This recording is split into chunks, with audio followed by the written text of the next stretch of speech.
Well, greetings, everyone, and welcome once again to another Saturday SPORTSKRIB fantasy show with the crew, which right now is me. We're still uh, thinking about our boy over in Europe having his fun. Reggie should be back next week.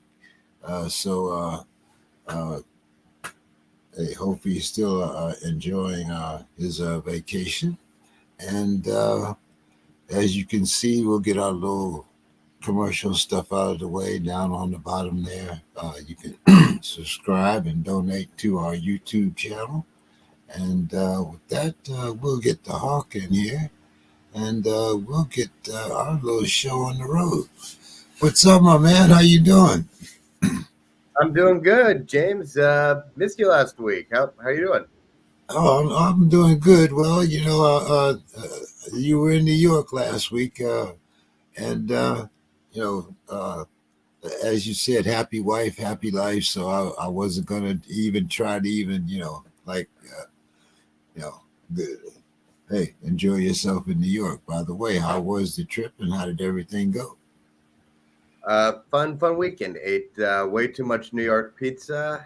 Went to the park, had a good time, and saw a few shows out there, including 80s Town and Moulin Rouge and Sunset Boulevard. So also maybe had a few cocktails. So it was a fun few days. Oh, okay. Well, hey, and I think that East Coast was kind of boiling that day too, right? I mean, that week. So you didn't have to miss your Hawaiian weather. No, the weather was beautiful. Everyone out there said we got lucky. Out there partially for work, so was talking to my coworkers. They said ugly before, got a little ugly after, but somehow we brought the sunshine from the Aloha State, which is nice. Yeah. So with that being said, let's kind of get into some of the things that was happening this week. Also, there's a new format out in Smash Up Sports. So we're going to talk a little bit about that also. Uh, so let's kind of get down to business here a little bit. We've seen a lot of changes since the last time we've been on. So, what did you guys talk about mostly about this week? Well, it's interesting. I mean, it's the big trades, right? It's a couple guys coming back from injury, but the NFL, I think teams are starting to panic a little bit. I think some of the pretenders are starting to realize this is not going to be their year, and so we saw a couple of real blockbusters, didn't we? Oh yes, yes, yes, we did, and we still I guess we had some teams even come down from the clouds and reality check. So um, I guess let's start since the last time you were here. We now have Drake May starting quarterback for the Patriots. Um, we also saw, excuse me, we also saw another change at quarterback. We had, well, actually, it was due to injury, but we also saw Spencer Rattler take over the reins in New Orleans. What did you think about those two in particular? Well, I think a tale of two stories. And look, the first, they're both rookies, so I'm not going to be too hard on any rookie. It can take a few games to get your feet under you, but I think May, a couple of thoughts first with May. He looked significantly better than I was expecting for a rookie in his first game. He had his turnovers, of course, but he threw the ball. He actually put some life in that New England offense. They seemed to trust him. They let him throw the ball. They weren't just kind of running the ball all game and only throwing on third down. And he ran the ball, which that's not a surprise. He ran for about 400 yards his last year in college, so it wasn't a shock that he ran. But good to see he showed good judgment in the NFL. Obviously, he's got to cut down the turnovers. That's exactly the kind of thing you expect from a rookie. I mean, Caleb Williams looks great now, and he was turning the ball over nonstop his first couple of games, right? Rattler, on the other hand, I think is just an emergency villain. He's a 3rd-round rookie. Again, I don't want to be too hard on him. Maybe 5-6 games from now, everything kind of clicks for him, and he has a fantastic career. But he does look a bit overwhelmed at the moment. I just don't think he's going to take that Saints offensive play. How about you? Well, like you said, I mean, I was rather skeptical. Him coming in to the game, and the defense that he was going to have to face his first game, and then, like you said, they let him go. He he had a better game than some of the big boys. As a matter of fact, when you put, if you go by just the numbers, as you said, he made a few mistakes, but rookie mistakes, and I'm not, I thought he looked rather well. Like you said, Rattler, on the other hand, I thought he looked a little overwhelmed. Uh, and I mean, hey, you can't really blame the kid. New Orleans, the injuries on the line, other than Kamara, very little help. His wide receivers are hurt.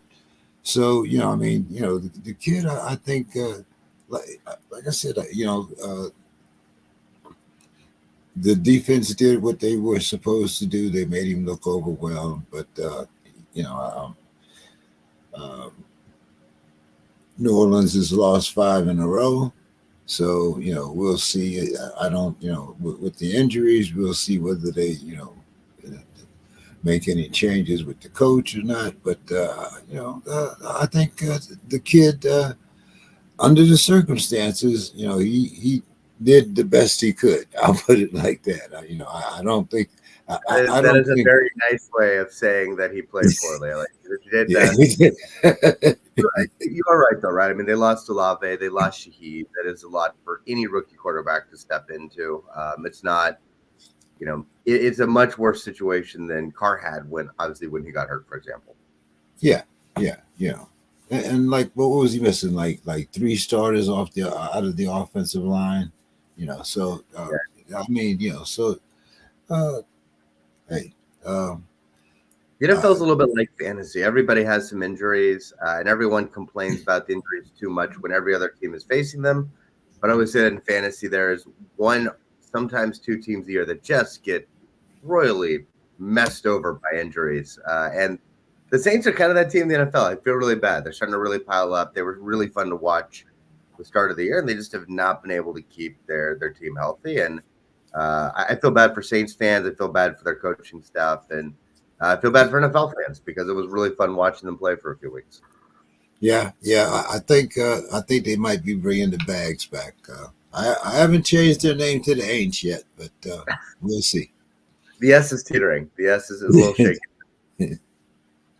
uh, and we have to talk about my favorite player, of course, ayahuasca. Oh, I knew Uh, he would come up.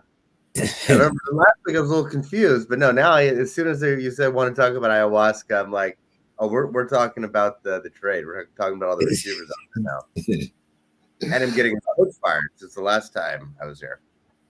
yes, yes, yes. But he got his old weapon back, Adams.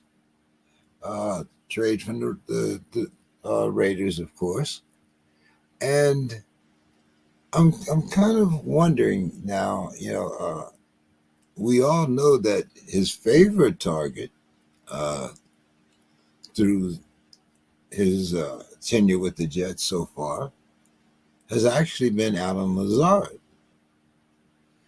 Now he's getting another weapon, and we know how ayahuasca favors his veterans, Yep. and now he's got Devontae. What does this do to the numbers of Garrett Wilson? I mean, it's a little hard to say. Wilson's numbers haven't been the best so far. He's gotten some volume, particularly the last week. I think I'm honestly curious to see what it does. On the one hand, it takes some pressure off Wilson because it means he's not going to get all the number one cornerbacks. They've got another legitimate weapon in New York, but I think what you're implying is exactly what I'm concerned about, which is that Rogers, wrong Packers quarterback. Rogers, ayahuasca there has his favorites. He's already locked in Lazard, and I just get the feeling he's going to lock in on Devontae Adams once he's there. And so, Wilson will have his weeks. He's still a talented receiver, but it feels like this is going to severely diminish his ceiling. And what about the backfield?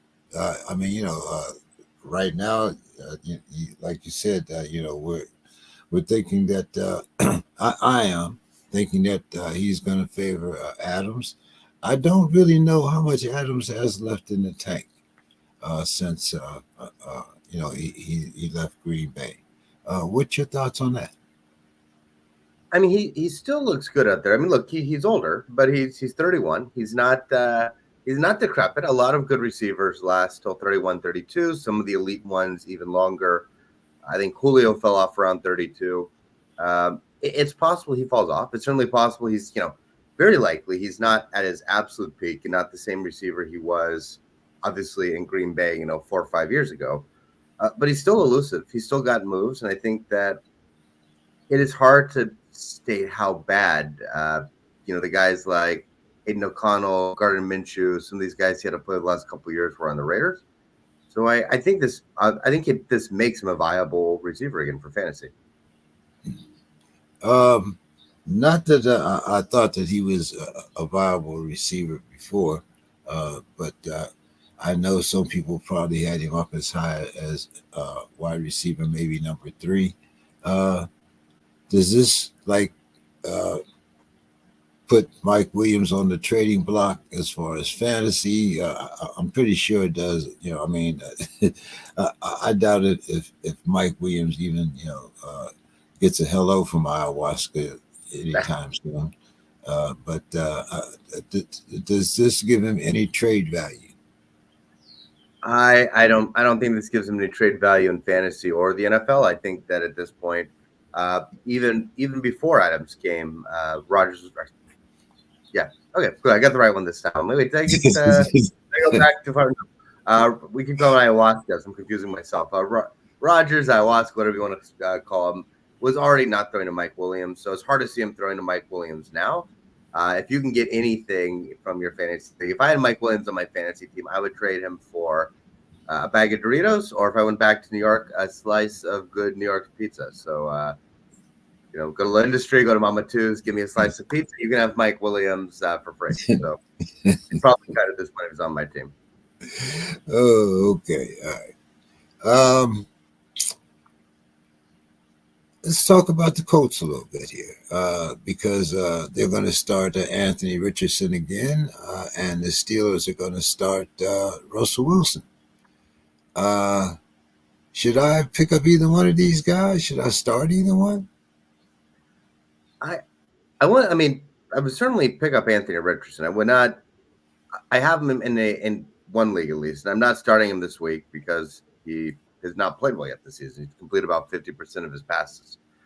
So I want to see him do it first. Now, the thing is, his upside is way too high to not at least have him on your roster. So if he is on the bench, I would absolutely pick him up. But I think right now, at least for me, he's a stash until we can see if he can regain. I mean, he was also fairly inaccurate last year, but he's putting up points. This year, he hasn't been. So I want to see him perform for a week or two. Obviously, there's the caveat here, right? If your other quarterbacks are on buys, if you're desperate, if you're getting ready to start, if you had Justin Fields or Flacco before, there might be a few reasons why he's your. If Rattler was your best other option on your bench heading into Thursday night, sure, pick up Richardson and start him. But right now, I really want to see him perform for a week. I really want to see him regain that form, particularly given the schedule, right? And Russell? I'm not starting Russell Wilson. I look, if you're in a lot of trouble at quarterback, you can grab Russell, put him on your bench, and see if he can regain the magic now from 4 years ago at this point. I'm not banking on it. it's an open question for the Steelers. I mean, they did pretty well with Fields, but it's not like Fields had the greatest quarterback number. So I kind of get from an NFL perspective why they are at least thinking about this change. But same thing. Listen, maybe Wilson's good for the Steelers. Maybe he comes in and he's a veteran and he makes some smart plays. Right now, the Steelers game plan. Well, you'll know it's better than I, James, but it seems like your team's game plan is lead with their running game, lead with their defense, and have the quarterback make just enough plays, throwing the ball to Freiermuth and Pickens and those guys to kind of keep things honest. And maybe Wilson can do that, but it's hard to imagine him putting up really good fantasy football numbers. Yeah, I was even kind of surprised about the change. I do understand, that they want a passer out there, and maybe it feels, especially with the line that we have, maybe they couldn't adapt to Fields' style of play. His best plays last week were broken plays, so. Like I said, I can understand the change, but from the perspective of, continuity, I'm not sure. I think there might be some other things in play here. Also, remember Fields has an incentive in his contract. If he starts 10 games, the bonus kicks in, and he's already started 6. So, I figured he'd start 9 games, and, Russ would start 8. So, we'll see. Let's see. Moving on here. But I will say that you guys do play the Jets this week. Speaking of ayahuasca and the Jets, look, they have a tough defense, right? So I would be nervous rolling Russell out against the Jets defense in particular for the first week. Now, if he plays well again, you feel free to stash him on your bench, but even that, I don't think you have to do. No, I'm a Steeler fan, and I don't have Russ or Justin. But I know you didn't even have to ask me. You just had to tell the audience. This is a Steelers fan right here. And if you don't have faith in the quarterback for fantasy, you should have faith in the quarterback for fantasy either. James knows his stuff. It's hard because you want to grab those guys from your team, but Najee Harris, his first 100-yard game is last week. How do you throw him out there against the Jets? Pickens, the Jets secondary, how do you throw him out? And then you have a quarterback change? Come on. Anyway, as you can see, I'm not too happy, but I'm still a fan. Yeah. Speaking of that, what about Mr. Geno Smith over there in Seattle? What are you expecting? He's been a nice surprise. He's one of the league leaders in passes, so he's up there in passing yards because of that. But I think he's like number 7 in accuracy, so he's not. He's playing well, and it's kind of an interesting thing. We talked about it earlier on our podcast this week, which is that there's this weird thing that happens. We have such high expectations for these kind of highly drafted quarterbacks. What often happens, they come to the league, they're young, like we talked about with May, with Drake. They need time to adapt to the league, but we just have such high expectations for them. And of course, the other thing that happens, a lot of these highly drafted quarterbacks, if you're a top 10 pick, 90% of the time you're going to a team that's a dumpster fire. Not only do they tend to have low talent, but often, they might have a really bad general manager. They might have a really bad coach. So these guys thrown into really bad situations. And it's a weird thing about the modern NFL. We give up on them so quickly. If they have a bad year, we're like, oh, this guy sucked. He was a waste of a draft pick. But, we've seen it now, right? With Baker Mayfield, with Sam Darnold, with Geno Smith. We saw with Alex Smith back in the day on the Niners. You give these guys sometimes a couple of years, let them adapt to the league, let them get their feet under them, put them in a lineup that's not just a dumpster fire and actually has some talent. And suddenly they start to look like good NFL quarterbacks. Even Kirk Cousins to a degree, right? Like there's a lot of guys like this who've just taken 3 or 4 years. And I get it, as an NFL roster, as a GM or coach, You don't have 3 or 4 years. GM or coach, you got to start winning sooner, which is the difficulty with a rookie quarterback. But I think it's just a lesson. We shouldn't give up on these guys so fast.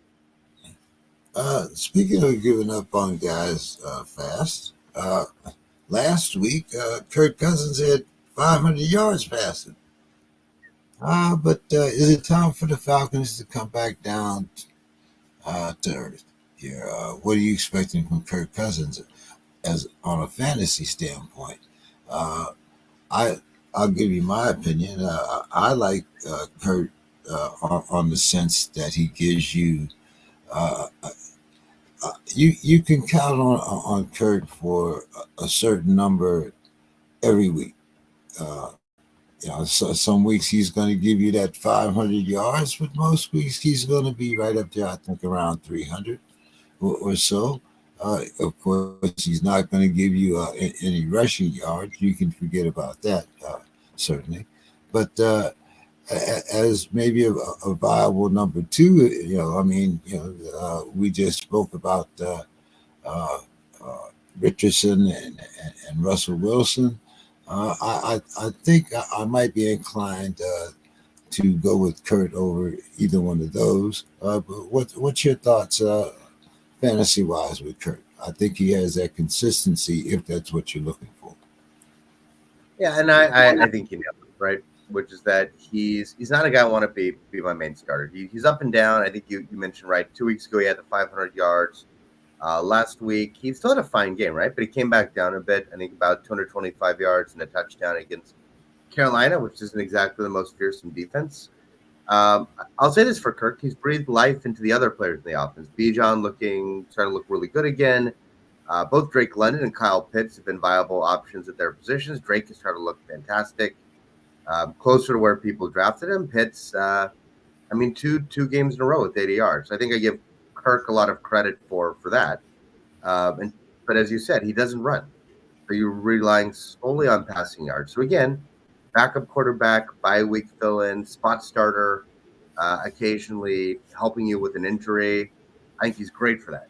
Is he a guy I want to be my number one fantasy quarterback? No, I don't think so. I think if you're relying on him all season, you're in a lot of trouble. And fantasy, you can't really have game managers. Sometimes you may be forced to. You don't want to be in a situation where the rest of your team's really good and your quarterback's giving you, 10 to 15 points. Okay, so let's go with some of our front runners here. Josh Allen, Patrick Mahomes. Uh, in most of my leagues, they haven't hit 20 points yet on a Sunday. What's your thoughts on them? Mahomes is one of those guys that scares me because he's got a little bit of that Tom Brady in him at this point in his career. Like, he wasn't great last year. I want to write him off, but he's also kind of that player who coasts a little bit. He does just as much as he needs to for the other part of the season, and he kind of turns it on. So I'm not cutting Mahomes, but you know what? I've got him benched. I'm very fortunate. I'm in at least one league where I drafted Mahomes in a couple leagues. Most of those leagues, I drafted a second good quarterback. So a couple, and two of them, I've got Jaden Daniels on my bench. These were auction leagues, so I was able to just get him for a reasonable price. And I'm starting Jaden over Mahomes right now. Allen, I think it might be a little bit. So Mahomes, don't cut him, but bench him. It's fair. He may turn it on the second half. Or if you can get a really good trade value for him, I don't blame you. Josh Allen, I think that you alluded to this earlier. This was the other big trade, right? Obviously, we knew the Bills might run the ball a little bit more. They did at the end of last year with the new OC. So James Cook obviously has been good so far. Ray Davis had that huge week last week with Cook out. Faked out a lot of fantasy owners who picked up Ty Johnson, but Davis was the man. I think that the Bills will still run more. But obviously, let me ask you about this. Let me turn the tables here. What do you think about this Amari Cooper trade? Do you think this puts Allen back on the map as a viable quarterback? Yes, I do. I think Cooper is, as a matter of fact, while I had Cooper on the bench when he was with Cleveland. I'm not now starting Cooper that he's with the Bills. I think Josh will get back in the groove. He needed that deep threat. And I think I think that he'll trust Cooper more than his other wide receivers. I'm looking for big numbers the rest of the season from uh, Cooper and Kincaid, actually. Yeah, I fully agree with you. Listen, I have Amari. I was looking at this the other day. I'm owning a fantasy company and being this deep in fantasy. Uh, I started trying to pare down my leagues a bit the last few years at the request of my spouse. Now I'm in like 20 this year, and I was looking at it, and I have Amari Cooper in basically every league except for one. He just was such good value. I really liked him. He played really well last year, both with Watson and Flacco. Uh, he's 29. He's still in his prime. He's got good underlying numbers, and if you watch the film, he's still getting open. He's still got move. He's still got shake. Like he's not an old dude. He's not past his prime. He's not like me and you, James. We're not old. We're getting older, but Amari is much younger than us. So I totally agree. I think the Bills really thought coming into the year they had enough weapons. I thought they thought Kincaid would be better than he has. I think Shakir's been fine. Not a number one receiver, but I think he'll be a great complement to Cooper. I think Keon Coleman has had a couple of spectacular plays, but he's just not there. He's not coming and made that rookie impact that might have allowed them to thrive. And so the thing with Josh Allen, he's not passed for a lot of yards yet, but he's still run for 20 to 60 yards a game. He's run for 3 touchdowns this year. So if Cooper brings any consistency to the passing game and helps, Allen start getting those passing yards back up into the mid to high 200s again with the rushing yards and touchdowns he's bringing, he's going to, it's obviously going to be huge for Cooper, for his fantasy owners like me. I'm thrilled, but also for Josh Allen. And I think will also even help guys like Kincaid and Shakira by taking a little pressure off of them. Uh, which trade do you think had the biggest impact? Cooper to the Bills or Adams to the Jets? Maybe I'm a hater. Maybe I just don't believe. Maybe I think that ayahuasca is too old and too weird at this point. But I'm going to say Cooper. I mean, the Bills still have legitimate defense. Josh Allen is still one of the best, most accurate passing quarterbacks in the league. I mean, Cooper is going to be a revelation. I can't say this enough. As again, so that has Cooper in so many leagues. I've been watching these Browns games and highlights, and Cooper will make a move, will get open, and Watson will throw the ball 10 feet over his head or like skip the ball. I mean, it's not like he's throwing Cooper passes that are catchable, just not great, and Cooper's not catching it. He is throwing ducks that nobody could catch. One of the least accurate quarterbacks in the league. We can come back to the Browns. I forget what funny name you have for them, but The clowns. come back. The clowns. The clowns. The Clowns, right? They're the clowns. They're earning that title this year. We can come back to the Clowns, but Cooper's going from that to a quarterback who has consistently been in the top 5 in accuracy for the last 3 years. And so I think this is huge for the Bills. I think it's huge for Allen. I think it's huge for their offense. And, of course, huge for Cooper as well. So if you own Allen, if you own Cooper, if you own the Bills defense, this is going to allow the offense to stay on the field more and play better. So I think it's kind of like wheels up for that entire Bills team. I think it's a more impactful trade. Yeah, the Bills defense is also available in a lot of leagues too. So if you can pick up the Bills defense, of course, if you're like me, sometimes you pick up your defense week to week, and so depending on matchups. But I'm looking on, I'm thinking things are heads up for the Bills. The Jets still haven't. They're not yet. I call them. Now, this is a quick note before we move on. Speaking of that Bills defense, if you have the chance, if they're on your waiver wire this week, they're going against the Tennessee Titans, whose best case scenario is they're starting Will Levis. So, with a shoulder injury. So either you're getting Will Levis with an injured shoulder, or you're getting their backup quarterback. So if the Bills defense is out there, absolutely pick them up. I know we'll get some of the smash up stuff a bit later, but one of my favorite combos in smash up is to take a bad quarterback and put goldfish memory on them so you get points for their turnovers. Take the defense they're playing against, and put takeaway cards to get extra points. The defensive turnovers, you just amplify them. So I've used on Rattler and the Broncos for Thursday with a few of my teams work really well. And assuming he plays, I'll just give you a clue. Maybe even in our league, James, I've got Will Levis and that Bills defense as a combo because I think the Bills are just going to beat the crud out of the poor Titans. And if you have perchance the Dallas defense that's on a bye this week and you can pick up the Bills defense, I would certainly do it. Let's see. Well, I'll tell you what. Let's take this time and talk about the new game. You were talking. You kind of, gave us a little tease with it, and you talked about it the last time. But now it's active, up and running. Tell us a little bit about the new format. Yeah, thank you. Here, when I share screen for a quick moment, but so. If you're loyal watchers, you may already know this, but I am with Smash Up Sports, and we are a fantasy sports platform, like an ESPN or a Sleeper or Yahoo. And so we've talked before. We've got our weekly tournaments. We've got our season-long leagues you can play with your friends. But now we're super excited. We just launched what's a brand new game, absolute first of its kind, and that is single player. So you don't need a league. You don't need a bunch of friends. It's actually really fun to play. If you're someone who, say you're right now, your team is 1-4, you've got 4 injuries, maybe your quarterback is Deshaun Watson, and you're starting to realize this season maybe isn't happening for you, but you're a fantasy master and you've just had some bad luck. Come over and play. So this is our campaign mode. We'll have multiple campaigns in the future. This particular game we've called Road to Glory. And the way it works, this is like Street Fighter, Mike Tyson's Punch-Out meets head-to-head fantasy football.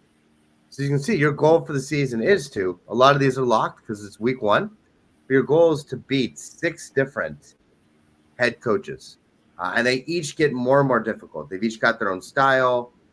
We mentioned earlier smash cards. Those are things in our game where, I'll show you in a second, but you get to play these smash cards. And by playing them, think of them kind of like player props where if you think something's going to happen, you can play them. And if you're right, you get extra points. These coaches have some better smash cards you don't have access to. They get trickier and trickier as they go up. Also a lot of fun. I think we'll probably be able to officially announce the names here pretty quickly. But some of these coaches, their lineups are going to be set by people from the industry you might know. Some people from Fantasy Pros, some people from other sites. We're pretty excited for that. So everyone is playing, since it's the first week, everyone is playing newbie this week. He does not have a special card. He's just like you and I. So your first test is the easiest. You can come out and just beat this coach head to head. And so you can take a look at the week. I've set my lineup for the week. He's got his little saying here, hey, take it easy on me. I need this job. You can check out the head-to-head matchup. After the Thursday game, I'm currently winning. Who did newbie play? Well, he played Rattler with that goldfish memory. So I will say for a newbie, he's off to a pretty good start.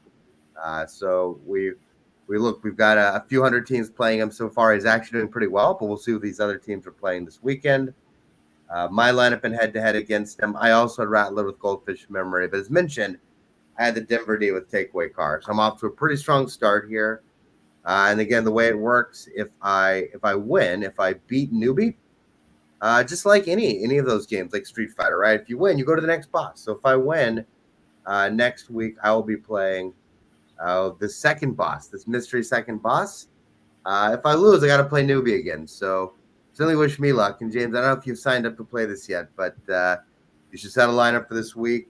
See if you can beat newbie, and we'll track that over the season. See which one of us can beat all these bosses and defeat the game first. Oh, and by the way, I should mention, if you do beat the game, beat all 6 bosses before the end of the NFL regular season, you'll be automatically qualified and into our postseason Smash Up's Tournament of Champions, which will have $10,000 in cash prize you can win. And if you're not familiar with Smash Up, last thing I'll say here before we kind of get back to the analysis is that it's completely free, right? Nothing costs money. When I say free, and a lot of sites, come play our free game. And then they've got a lot of microtransactions, other stuff that costs, everything here is free right now. Free to play, no entry fees, no microtransactions, no pay-to-win mechanics. The Smash cards I mentioned, You have a salary cap you have to choose them from, so you don't just get to go pick all the best ones. You don't have to pay for them. You're not buying card packs. You're not paying to use them. They're completely free. It's all about your knowledge and your strategy and ability to say which of these cards do I want to use that I can fit into that salary cap, and how do I want to make my team the best I can. Oh, and that's the last thing here, which is the bosses get more powerful, but every week you play win or lose. If I kind of go back into my team here, you'll notice I've got this Smash card budget. I've used all of it this week. So I put all my budget on these different cards here. Hellacious Halfbacks is my other one to multiply up my running backs. But each week that you play win or lose, your Smash card budget goes up by $500. So the coaches get more powerful, but even as they do, you also level up as a player. So you're going to have some opportunities to get stronger, use more cards, use more creativity as the weeks go on. And where are you at? Where are we located? This is smashupsports.com. So go to smashupsports.com. Again, completely free to play. All you need to get started is your email. You give us your email. You make a username. You make a password. You don't have to put in any, I feel like so many of the sites nowadays, because they're gambling sites or daily fantasy, you go to register, you got to give them like your ID, your social security, 20 pieces of sensitive information. No. Us, email, password, boom, you're in the game. It's just that fast. You can be setting your lineup in 2 minutes. All right. Well, cool, and anybody that missed the information, we will give it again before we get off the air. So, getting back to analysis and predictions, let's talk about the Clowns. Jared Judy is now the number one wide receiver, but they get Nick Chubb back this week. Any value in Nick Chubb? Sure. In the sense that, look, there's value to lots of running backs, right? I mean, it's most fantasy leagues are pretty deep. Chubb, obviously, look, as a first-round pick last year, he may not come back the same. Even if he does, it might take him a few weeks to, James, you're a big sports fan. You've seen this with injuries, right? There's the physical side and the mental side. A lot of these players, like, they've got to heal physically, and they come back and they are fully healthy. But you come back from an nasty ACL tear, you come back from, tearing your knee, breaking your leg, and it can take guys a few weeks to just mentally trust their body. And that's not just NFL. You see it in the NBA all the time too. Guy comes back after being out for a year with an ACL tear, and they're not running and dunking and playing quite the same for the first, couple of weeks. And, after a few weeks, they start to really trust their body again and start to play better. Might take Chubb a few weeks. Sure, if he's on your waiver wire, pick him up. Again, I don't know if I'm starting in week 1 unless I'm really desperate. But there's enough running back injuries. There's enough desperation. There are enough guys for starting Carson Steele for a couple of weeks, even that. But yeah, if he's out there, by all means, pick him up. Let's see what he can do. But it's hard to imagine, again, that Cleveland offense is anything other than the disaster. They are living up to the Clowns moniker for sure. What do you think? Let's talk about the Fins. They'll always be the Clowns to me. Especially you're paying Deshaun Watson still. I mean, what are you going to do? I mean, you can't trade him. I can't see anybody taking that contract. Unless you get him like we got Wilson and Fields. Where the Browns are going to pay all the money, and you get him for. That minimum, but even then, like you said, he's skipping balls. I mean, right now my arm looks better than his. So, I mean, what are you going to do? So if you were a Steelers fan, I suggest the Clowns put you out there. But you would, as a Steelers fan, you would probably intentionally play worse just to make them. Does it increase Jared Judy's value in it? I guess it. I mean, this is mild, right? Watson is so inaccurate. Let me put it this way. 1, yes, Judy will now get some of those targets. Him and Njoku will get some of those targets that Cooper was getting. Cooper was not getting accurate targets, but he was getting 9, 10, 11 targets a game, right? So those are going to go to the other players, making their value higher. I also think, and this is the thing that really frustrates me. Like if I was a Browns fan, the team goes out, they give a lot of draft capital, they pay a lot of money to a suspected, pretty likely guilty, even if he's paid some people off, Mr. sexual, Massage. right? Like this is just so it's bad karma, it's bad juju. They still do it. So Watson comes out and looks terrible, and it looks terrible. And I think now they start blowing up the team and the season, trading Cooper without even trying going to Winston. And Stefanski's out there saying every week definitively, no, Watson is our quarterback. Like, look, if your season's going down the tubes, why not just give Watson a 1 week mental break? Even give Winston a week, see what he can do. Why blow things up without giving Winston a chance? So the other part of this with Judy is that still might happen, right? Like how many, let's say it's 4 weeks from now, the Browns lose 4 more games. Watson still looks like absolute garbage, 4 yards per attempt. At what point do you try Winston on the bench? At what point do you try a new quarterback? And even if Winston isn't great, right, he could still be significantly better than Watson. And if he is, again, Judy's now your number one receiver, him or Njoku. So why not give him a shot, right? At least hold him on your bench if you've got some room, and maybe he's a guy who finds value later in the season. If I know it's due to injury, but if the Aints can run Spencer Rattler out there, I'm sure the Clowns could run Winston out there for a game or two. You almost have to try, right? That's the weird thing with the Browns. They seem so pot committed to Deshaun Watson that they are. They're like that. I don't know if you play poker, James. They're like that stubborn friend of yours you just see making dumb bets because they're like, well, I already had $10 in this, so I had to throw another 20 in. I had to go all in. You're like, no, you did. It's the thing you learn. It's a mental thing, right? It's don't be pot committed. It's God, why am I blanking on the name of the term? But basically, you got to know when to let a bad thing go. You can't just hold on. So it's pretty poor form of the Browns part. It's killing the NFL team, and it's might be killing whatever little fantasy value there'd be of some of these other guys. Now we have to talk about they play with Flacco. Sorry, they're good. But I'm like, this is driving me crazy. They had Flacco last year. They went to the playoffs, and now they're going to let Deshaun Watson just drive their team into the ground, and it's going to cost the Jim his job. It's going to cost Stefanski his job. At some point, you've just got to let them go. Try a new quarterback and just show, hey, look, we made a mistake with Watson. Mistakes happen, right? Every team makes them, but you can't cling to those mistakes. But every team doesn't make them to the tune of $281 million guaranteed. Mistake is one thing. I mean, Jesus. But let's talk about a team that I've been wanting to talk about the Finns, and here's another situation that has certainly changed since the beginning of the season. Now, they do get their lead running back, and Cheney comes back this week. Yep. But we still have no Tua, and we're still going with Skylar, I believe. So I think they've had a Snoop Hundley in there, unless I missed a news point. They may have. Unless they went back to Sky. I think they're still playing Snoop, who's not been any better. Okay, well, 6 in one, half a dozen in the other.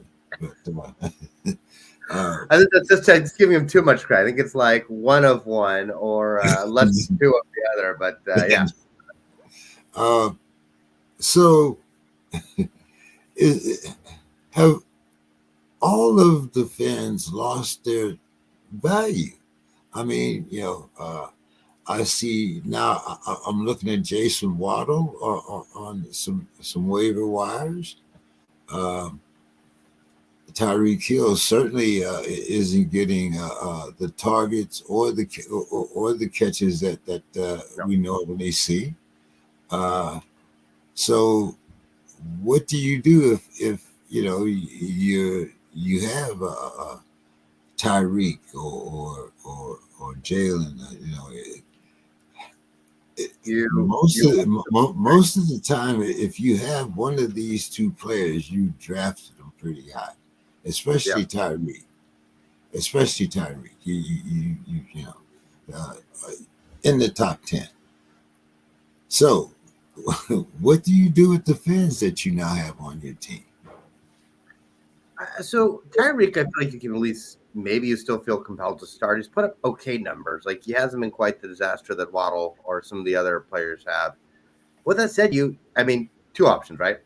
If your team is going down the proverbial toilet, look, if you're the Browns of your fantasy league, you make a trade. It sucks. You maybe hate to do it, but look, once you get to the playoffs, anything can happen. You need to make the playoffs in your league. So if you have Tyreek on your team, if you've got Waddle, and you think that the Finns, someone you're towards the top of the standings, thinks the Finns might get Tua back, might trade for another quarterback, then sure, maybe you make a deal so you can get some value now to plug into your lineup so you can make the playoffs. If you're a good team, if you're still doing well despite not having them, I don't think you have much choice but to hold him on your bench. It's possible Tua comes back. He's saying he's not retired. Don't know how long it'll be. Don't actually know if it'll even be this season, but he could come back. And it's also possible that the Dolphins don't want to punt the season. I mean, Tyreek is 31. We don't know how many more elite years he has left. So there's still a possibility that before the trade deadline, the Finns make a move, go out and get someone. I mean, look, if the Steelers are going to keep starting Russell Wilson, maybe they can go trade for Justin Fields, right? Not that Fields is the world's greatest quarterback, but certainly from what we've seen out of him, he is significantly better than either Snoop Huntley or Skylar Thompson. So if the Finns do go get a more credible quarterback, obviously, I was never the biggest Waddle fan to begin with, so I don't know if it really resurrects his value, but certainly could resurrect Tyreek. Certainly a good passing game could help bring Mostert and Achan's value back from where it's been. Okay. Let's see. Who else? Was there a team that you wanted to talk about? I know we got some good matchups coming up, but was there some teams that you wanted to talk about? Oh, wait a minute. Let's see. Who do I have? Still a few really juicy matchups out there. If you're looking for a moment, I'll surface one, which is I'm pretty interested from a fantasy perspective in this Rams Raiders matchup. From an NFL perspective, this is two terrible teams, right? But from a fantasy perspective, this is two really bad defenses. So from the Rams perspective, this feels like a game where Stafford, obviously Kyron Williams could have big games. If there's a game where someone like Jordan Whittington is going to go off, it will be against the Raiders. And from the Raiders' perspective, the Rams are one of the worst defenses at guarding tight ends. And I think one of the quieter stories this year. Look, if you're trying to go make a trade in your fantasy league, one guy I'd be targeting right now is Brock Bowers. With Adams gone, he's going to be the number one guy the rest of the year. He's even got a rushing attempt from a couple weeks ago. And he is, because he doesn't have the touchdowns yet, because he's just started kind of getting better as the season goes on, most people may not realize, James, for tight ends, he is number one in receptions. He is number one in receiving yards. And he's number one in yards after catch. The only reason he's behind guys like Kittle is touchdowns. And now the Raiders offense sucks. So he may not have one of those Sam Laporta 10 touchdown seasons, but I think, he will wind up with more than the one touchdown he has right now. He'll start scoring at a bit of a higher rate as the season goes on.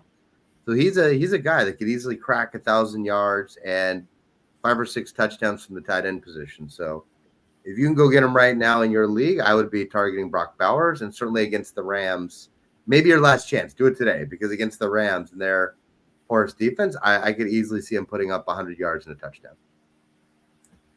Okay. You got any thoughts? I didn't hear the last part. Oh, that's right. If you had any thoughts on these. Did you agree? Do you think the Lambs and the Raiders can do anything this week against each other's bad defenses? Do you like them from a fantasy perspective? Well, I do like. I have Williams, so I'm definitely going to run him out there, and I think as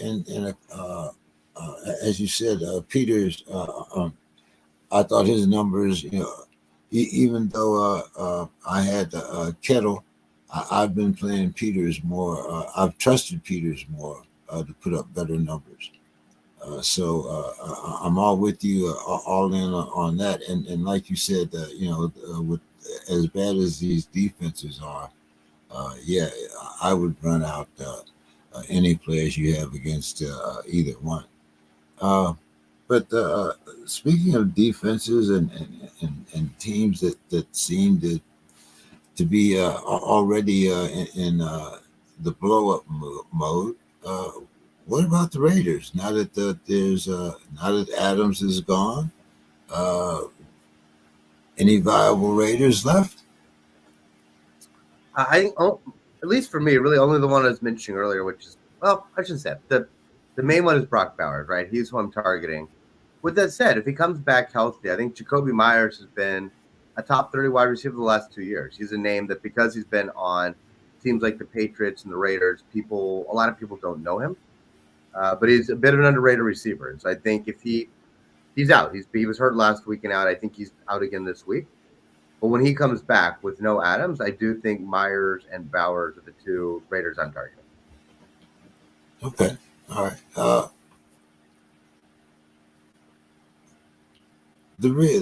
lot of the reason why I think a lot of people don't pick up on Myers is, like you said, he's had bad quarterbacks uh, during most of his career, and you know the Raiders are another team. Do you think that they've thrown in the towel for the season? Absolutely. I'm at the point well, 50-50.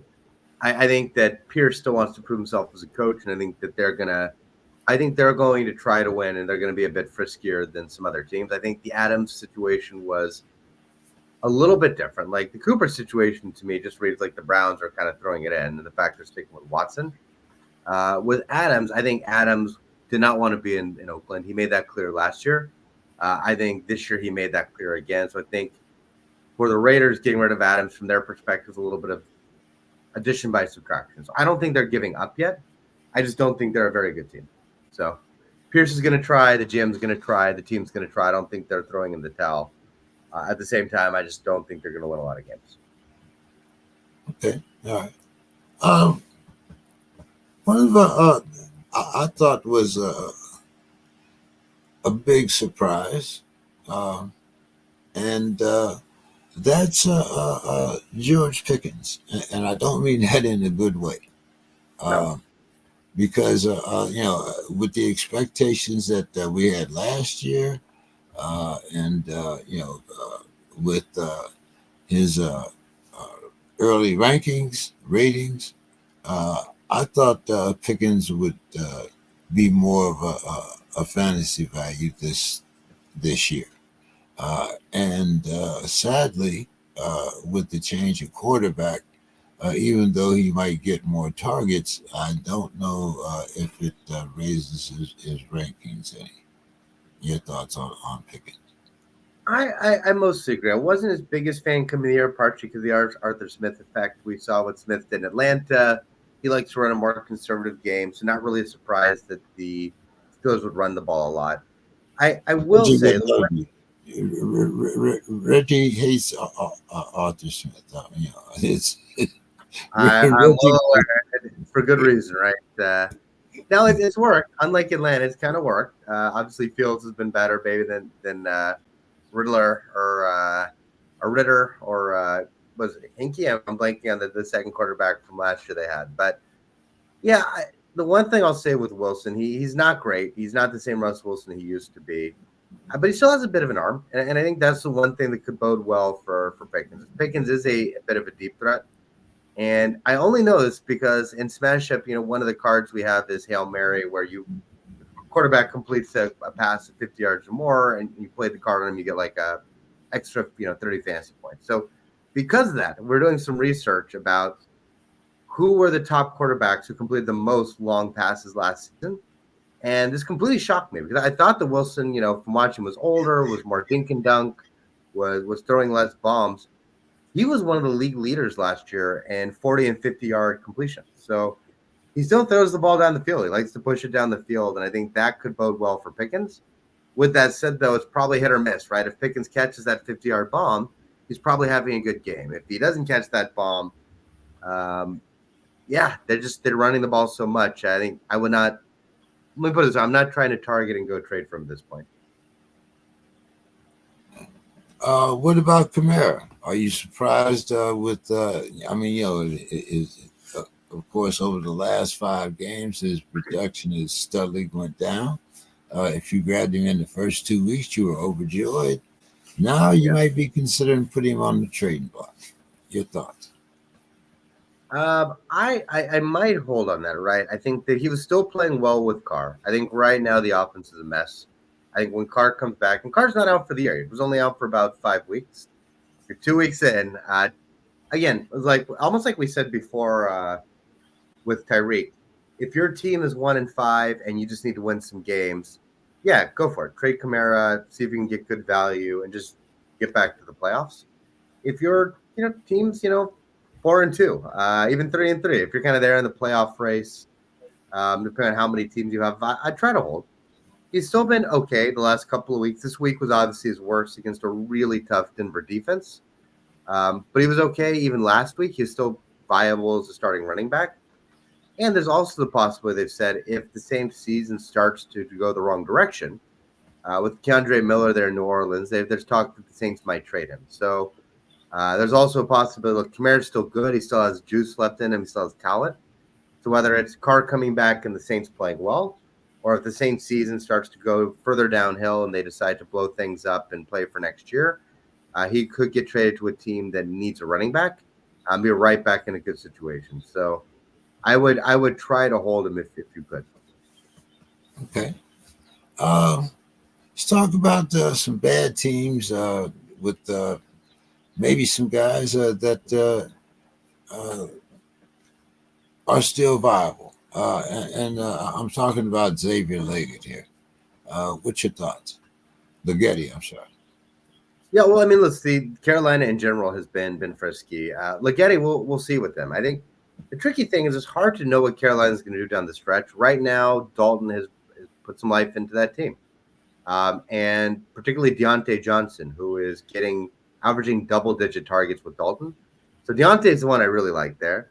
Leggetti's young. Obviously, he has some talent. He's not bringing the consistency yet. Jonathan Brooks is – but again, here's the thing. Carolina has played better with Dalton.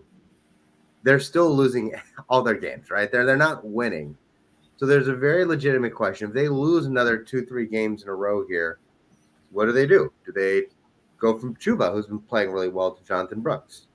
Do they give Bryce Young another chance? At the point you're like 1-8, you go back to Bryce Young and say, well, look, let's see what we've got with Bryce. We gave him a few weeks. We let him get his mind right. Do we kind of figure out if he has it, or if we need to trade him or draft a new quarterback in the offseason?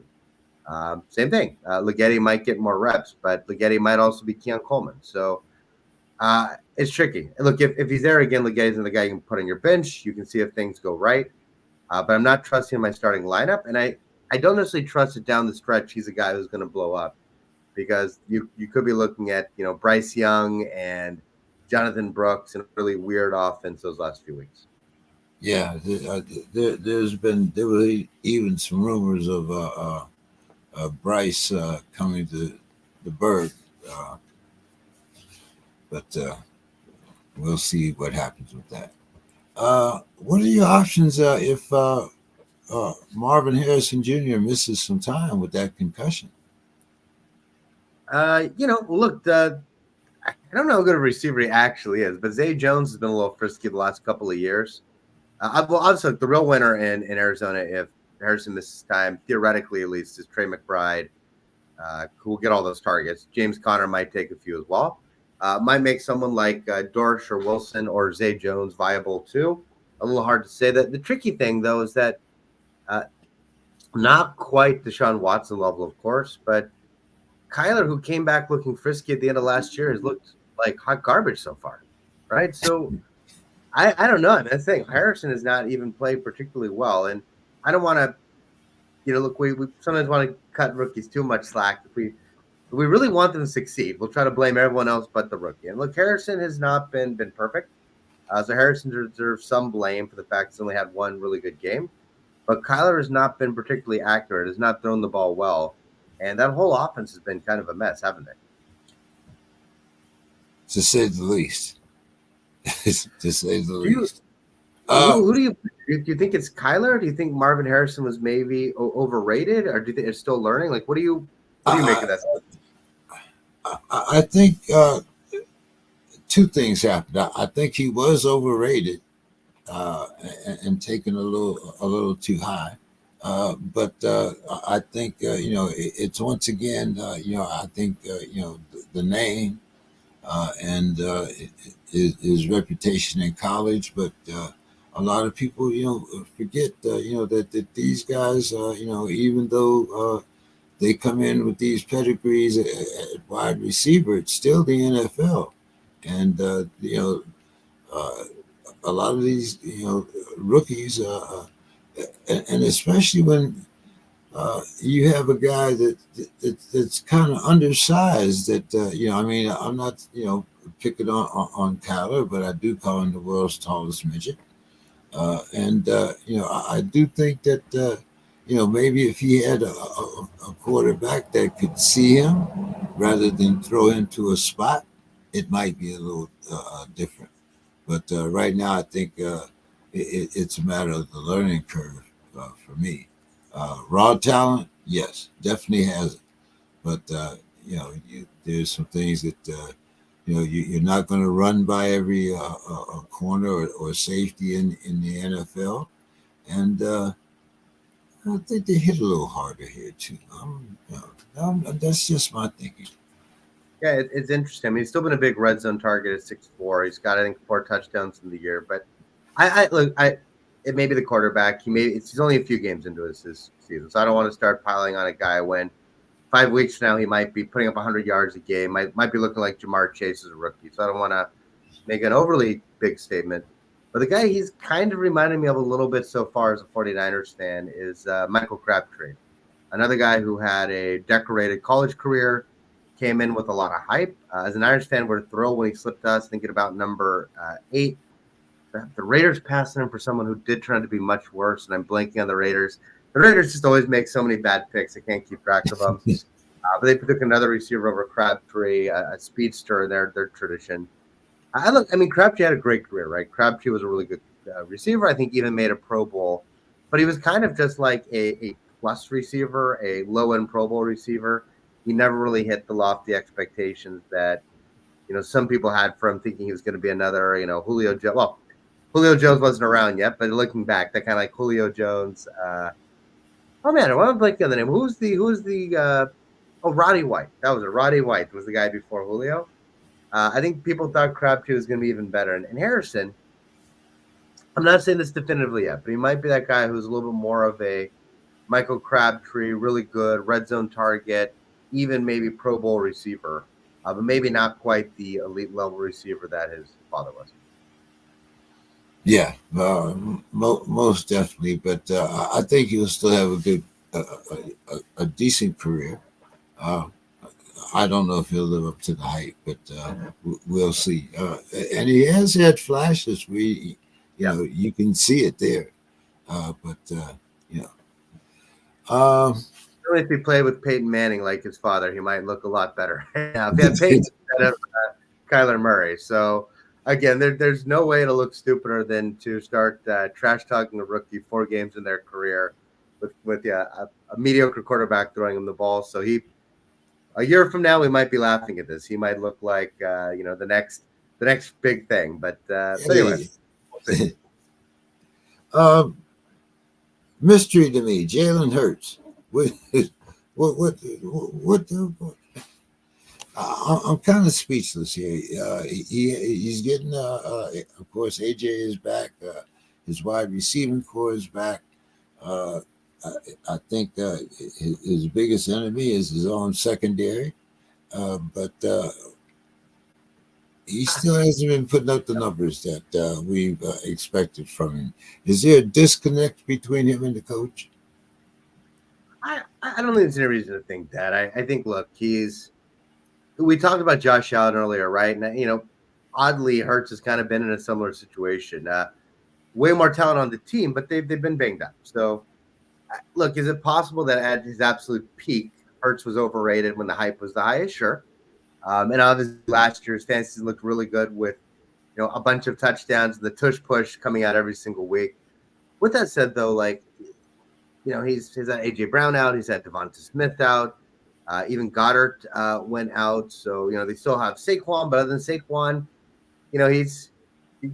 Goddard was getting 10 plus targets, and Goddard's a good tight end. He's not a great tight end, and I can't even name all the other receivers. Right, there are a few guys there who are just kind of they were backups, they're practice squad players, and now they're his top receivers. So I'm going to cut Hurts some slack. Not only is he throwing to guys who are probably worse than who Josh Allen's been throwing to the last couple of weeks, but on top of that, it's just hard. It's hard to have. At least in Josh Allen's case, he's had all of preseason and the regular season to throw to guys like Shakir and Coleman and try to build some rapport. Hurts has spent all preseason throwing the ball to Brown and Devonta Smith, and now has been throwing to guys that sound like they're made-up players in John Madden. You get later on after they're making up fake names. You have a few drafts. So I'm going to cut him some slack. I'm going to cut him some slack. Smith and Brown are coming back. They're going to have their full roster now coming out of their bye week here. I think what am I missing? Were they on a bye last week, or they just played Cleveland, which is I don't know. And they played Cleveland, which is like a bye week, right? Cleveland's like a free win. So I think this week with some of their players back, it's going to be hopefully a different story for her. So I'm going to give him a couple of weeks to get things going before I kind of get too hard on him. Okay, what about you? You like him? I like Hurts. I've actually got him starting in a couple of leagues. I think now that he has his full roster back, I think it's going to make a big difference. But like I said, I think his biggest enemy is his own secondary. So, and again, like with Josh Allen, this is purely from a fantasy perspective, right? We can talk about NFL, how's he playing, but from fantasy, yeah, you want to see the yards go back up. And earlier in the year, I just pulled up the numbers real quick. First couple games, he threw for 278, 183, and 311 before some of the real injuries hit. So he's had some of those big passing games, but still consistently, even with the injuries, he's a guy who's putting up between 30 and he had 185-yard game, but otherwise put up about 25 to 30 yards a week rushing. So he's another guy who's giving you just a bonus, 3 points every week on the ground. And he's already got one touchdown on the ground. He'll have some more before the year's done. So, yeah, I think it's smart to start him, James. I'm definitely not giving up on him. I think with the weapons coming back, with the yards he can get with his feet, with the touchdowns he can get you, he's still a legitimate fantasy weapon. Now, let's talk about these two rookies. And Caleb and Jaden. As you said, Caleb is coming around. Both of us were kind of down on him, I guess, his first 2 weeks. But now he seems to have gotten more comfortable playing at this speed. Jaden, I think, was a welcome surprise for the Commanders. He's actually made them a team that we talk about now. And I thought it just numbers-wise, I thought he equated himself very well against Lamar. Of course, he came out on the wrong end of the scoreboard, but when you compare the two head-to-head, I thought he handled himself very well. What do you think about the fantasy value of both of these young rookies? I mean, I like it. They're rookies. Oh, it's just the rookies. I don't fully trust rookies. It's just my thing in fantasy. But with that said, these guys have earned it to a degree. Jaden certainly has played phenomenally, and I think also gives you that. Well, Caleb can run the ball too. We'll come back to him. But Jaden really has that extra dimension with his feet. Ironically, though, he seems to have come into the league a little bit more careful. Doesn't play as reckless as like Anthony Richardson when running. The passing's coming around. I don't know that he's going to be a guy who's throwing for like 300 yards a game, but it's credible. And what he gives you with his feet, absolutely startable.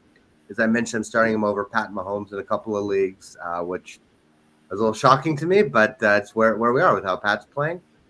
Caleb, on the other hand, look, I think I said earlier in the year, give him a couple of weeks. He's a rookie. Obviously, we're down on him as a fantasy player, but I would say these rookies, they take some time. And he has improved his passer rating almost every week. Technically, it came down a little bit this week, but it came down from like 129 to 121, so you will still take that. He's now been over 120 pass rating 2 weeks in a row. Well, he's never going to be mistaken for Jaden Daniels or Anthony Richardson. He's running for 20, 30 yards a game, so he's really good at picking his spots, and he's certainly athletic and can run the ball. So, yeah, I mean, both these guys are viable starters. Daniels, I think, creates a little more out of nothing. And Caleb, we talked about it at the beginning of the year, right? They got DeAndre Swift. They've got a lot of weapons. They've got DJ Moore, Keenan Allen, Cole Kmet, Roma Dunze. So he's not stepped into the typical situation of a rookie on a depleted team. I think about Alex Smith back in the day, who I think his best player is Eric Johnson, and a terrible O-line and just nothing.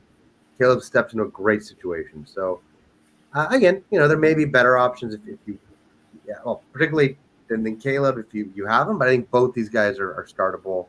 I'd feel comfortable with either of them. Maybe with Caleb in particular, it's a little bit more matchup dependent. The last 2 weeks he's played the Panthers and the Jaguars. 2 cupcakes, right? So there's going to be tougher weeks for Caleb. But against the good matchups, certainly a guy who can roll out there. And I like his upside a bit more than the guys we talked about earlier, like Cousins, Russell Wilson. All right. Let's see. Do you have a favorite between those two? I got to ask here. I like Daniels. As a matter of fact, I had stashed Daniels on my bench, and like you, it's surprising to me that now I'm running him out there as my starter as a rookie. But when you figure out, if he gives you 250 yards passing and 40 or 50 yards running, then you're ahead for the day. This is what you want out of your quarterback. This is what you used to be able to get out of Patrick Mahomes. But now you don't get as much of that running that he used to do when he was younger, which I can understand. But I like the upside of Jaden here a little bit better. But as far as weapons, I don't know. Scary Terry. There's a reason why he has that name. But when you look at the overall wide receiving core of the Bears versus the Commanders, I think you have to give Jaden the upside there because he makes the team much better.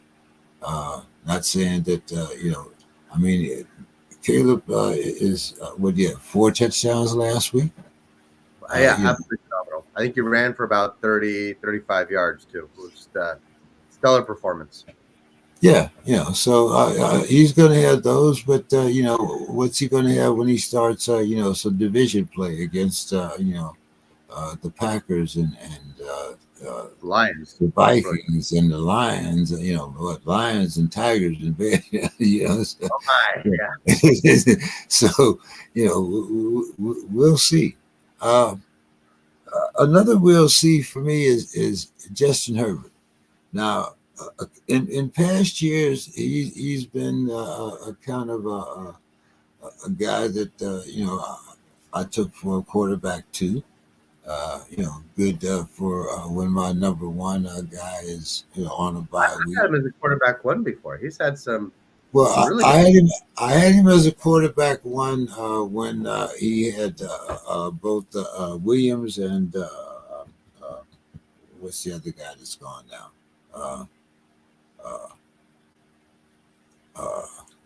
Who is his other wide receiver? He's gone too.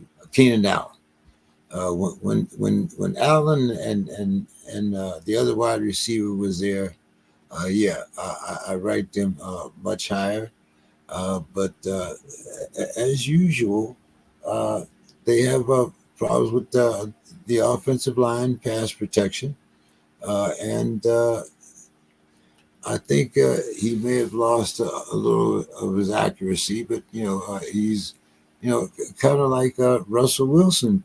4 years ago. 4 years ago, yes, I think he was a viable starter. Now, I'm not so sure. Yeah, well, it's that we talked about this a little bit on some of the earlier shows, which is some of it's just that Harbaugh offense. Like I actually still really like Herbert. I still think he is one of these players. We talked about Fields is almost the opposite. It was fine for fantasy, maybe a little worse for your Steelers, which is why they want to try Russell Wilson. Herbert, I think, is actually a phenomenal NFL quarterback. I think he makes a great impact. But one, the Chargers have no weapons. I mean, starting to Quentin Johnson and Josh Palmer, like it's nothing. Two, if you remember Harbaugh was the Niners coach, and even on the Niners, he just ran the ball nonstop. He brought back Greg Roman. They run the ball. They're a run first, defense first team. I think if you look at the way they've played so far this year, they were giving there were games where there are 36 carries between Gus Edwards and J.K. Dobbins. Now Edwards out for a few weeks, but as soon as Edwards goes out, Dobbins gets 25 carries, and they give Vidal, by butchering his pronunciation here, but they give him, 4 or 5 carries and a couple of receptions, and he looked good. So this is just a team that's going to run first, run second, and then use Herbert as they need him. Which, again, good for the NFL. Chargers are playing well. But for fantasy, it just brings Herbert's ceiling down significantly. Let's any stardoms or sit-ems this week? Yeah, so you mentioned the Rams already. Well, so, yeah, let's go back to there's a quarterback you mentioned. So we mentioned a couple games that should be shootouts, right? One is that the Rams Raiders game. There's a few really viable players, even among two bad teams. Another one actually good team, I guess. Their defense sucks, but the team's been good, and a bad team, which is that Washington-Carolina game. Another one where there could just be a bunch of points put on the board. So good week for Jaden Daniels. Good week to start Brian Robinson. Good week if you're debating a few players around the same level. Good week to think about Scary Terry. Maybe if you're desperate, maybe to think about Noah Brown, who when he's healthy has played pretty well with Daniels. On the flip side, might be a week if you're really desperate for Andy Dalton, but certainly Chuba Hubbard as a guy who could have a big week this week. And Deontay Johnson, if he gets his 10-plus targets again, as a guy who can have a really big week against that Commanders defense. I mean, the Commanders are giving up 5.5 yards per carry on the ground. That is insane. That is absolutely insane. So, look, Chuba, set aside name brand. He's played really well and should absolutely be able to find running room against the Commanders defense. How about you? Do you have a fair number start him this week? I picked up Xavier Worthy, and I'm thinking of starting him. How can you do this to me, James? How can you do this to me? Come on, I got the Niners poster right here, and you're gonna come on, man. I thought we were better than this. Now, wait a minute. Now, see, but here's the thing. Here's I'm at one of these weeks where I'm also starting Deebo Samuels. Now, okay. I feel better. So I'm starting Deebo. I'm starting Worthy because Juju is out. I had to pick up somebody to take up for Juju a late scratch, and I have no confidence whatsoever in Waddle, so I had to pick up Worthy. But with that being said, I wanted to actually stay away from this game. Period. I like both teams. As I said, the 49ers have roots in my Youngstown, my birth city. I watched little Joe when his dad gave him the 49ers as a wedding present.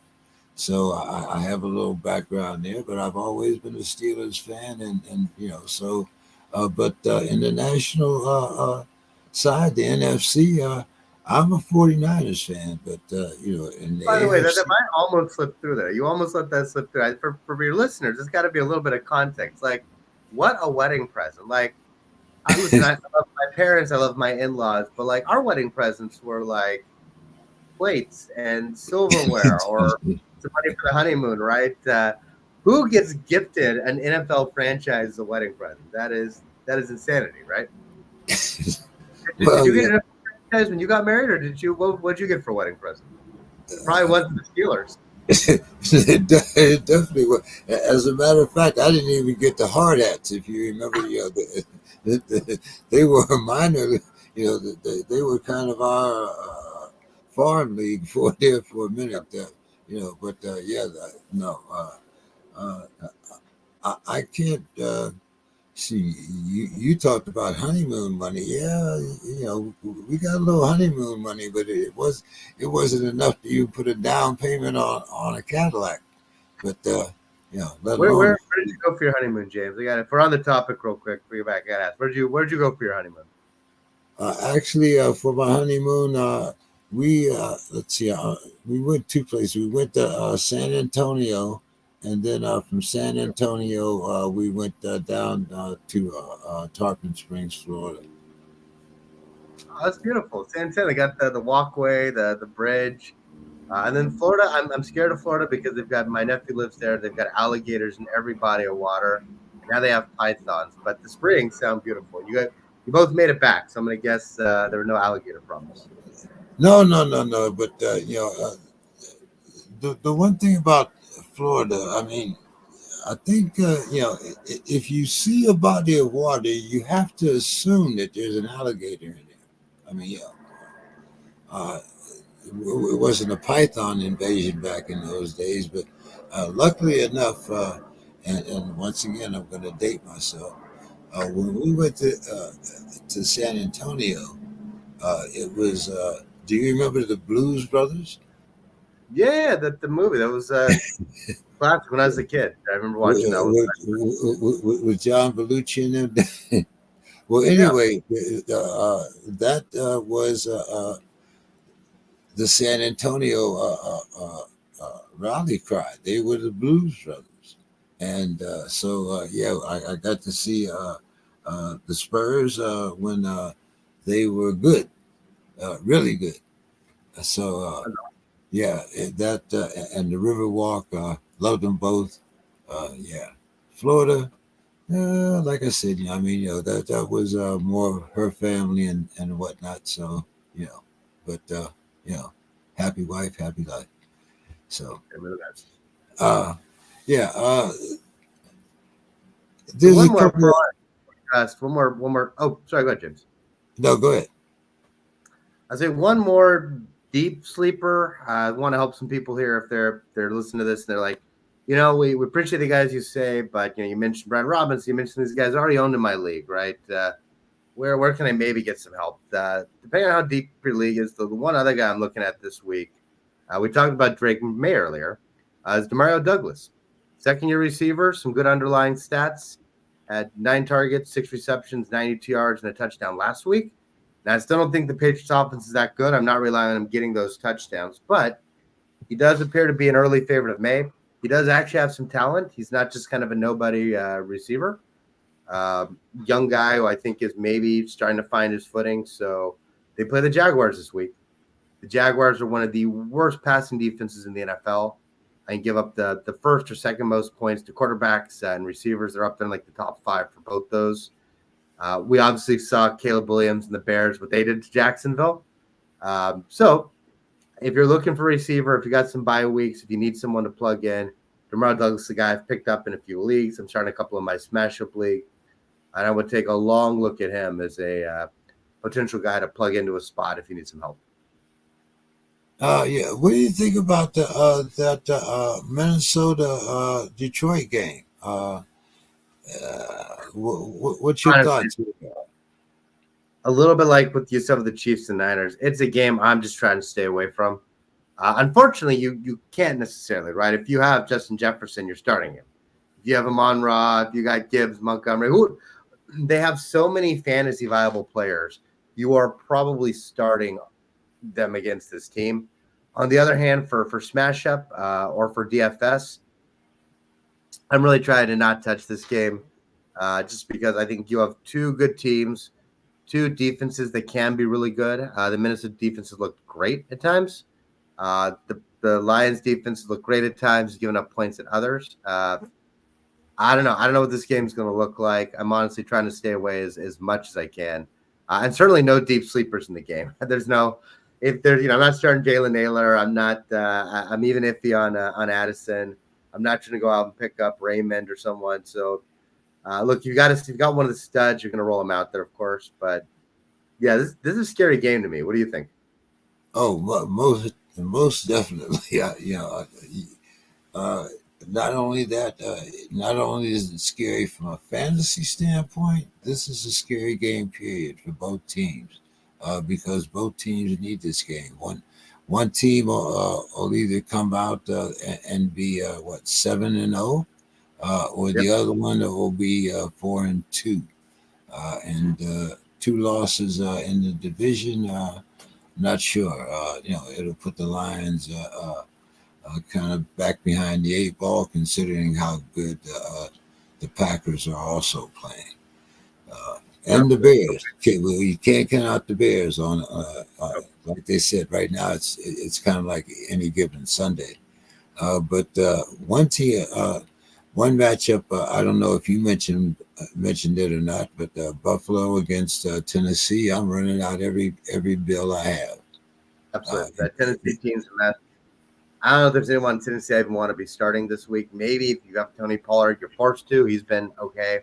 He is the focal point for them. But otherwise, yeah, it's wheels up for the Bills, and the Titans are Netflix just got Yellow Jackets on. We just binged season 1, and right now they're looking like the plane in Yellow Jackets crashing down into the mountains. So it's going to be Lord of the Flies for the Titans. They turn on each other.